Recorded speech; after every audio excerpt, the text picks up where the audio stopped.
Hello friends, केम छो? मजामां। आज बनावशुं आपणे ईंडा कढ़ी। ईंडा कढ़ी माटे आपणे डूंगળી ચોપરમાં ચોપ કરી અને તેલ ગરમ કરી અને રાખી દીધી છે। આપણી આ ડુંગળી થાય છે। ડુંગળી નાછી પાછી કરવાની છે, બહુ લાલ નથી કરવાની। ડુંગળી આવી થઈ જાય એટલે આપણે આદુ લસણના તો થોડુંક પાણી રાખ્યું હતું એટલે આદુ લસણ પેસ્ટામાં રાખી દઈએ આપણે, અને ટમેટું અને લીલું મરચું રાખશું। આ બધાને મિક્સ કરશું ને પાણી બળવા દેશું એને આખું। આની અંદર રાખશું આપણે નમક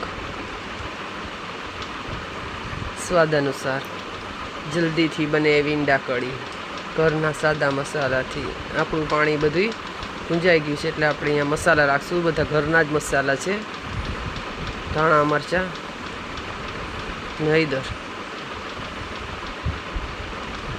જે આપણે મિક્સ કરશું અને આપણે આના અંદરમાં એ આખું મિક્સ કરી અને સેજ એક પાણી રાખી અને આખું મસાલો ભેરો કરી અને ગુંજાવા દઈશું।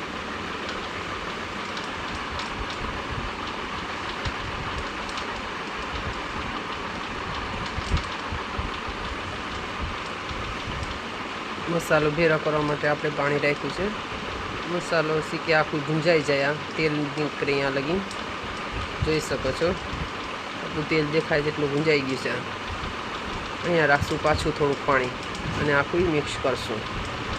ગેસ આપણે ઓન જ રાખવાનો છે ફૂલ।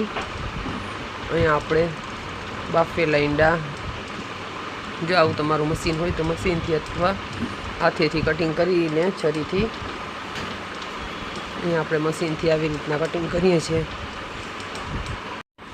જોઈ શકો છો। આપણે આવું કટિંગ થઈ ગયું છે એટલે આપણે બધું આમાં રાખી દઈશું। મશીનથી બહુ સરસ ને જલ્દી થાય છે કટિંગ।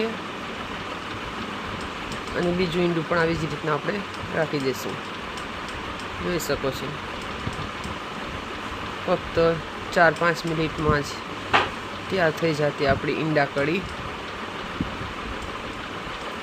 જોઈ શકો છો। તૈયાર છે આપણી હવે ઈંડા કઢી, અને બધું મિક્સ કરી લેશું અને થોડી વાર આપણે થવા દેશું એને।